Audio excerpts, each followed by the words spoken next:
Hi everyone, here we've got KYOCERA Torque G03 and let me show you how to enable developer options on this device.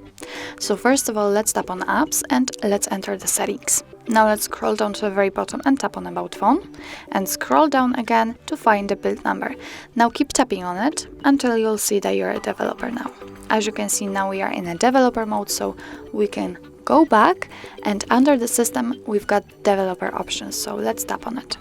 And here we've got a lot of advanced options which we can customize. For example, we can change window animation scale, we can show surface updates, show pointer location, or show visual feedback for tabs.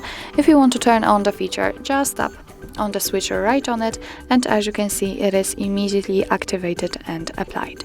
Of course, if you want to turn it off, just go back to the feature, which is right here, and tap on the switcher again. If you can see the option without the switcher, for example, like here in the window animation scale, just tap on it in order to open much more advanced options.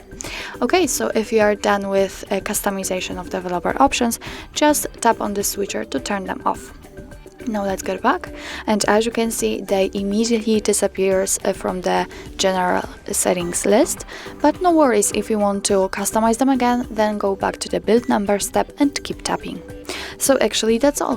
This is how to enable developer options in your KYOCERA Torque G03. Thank you so much for watching. I hope that this video was helpful, and if it was, please hit the subscribe button and leave the thumbs up.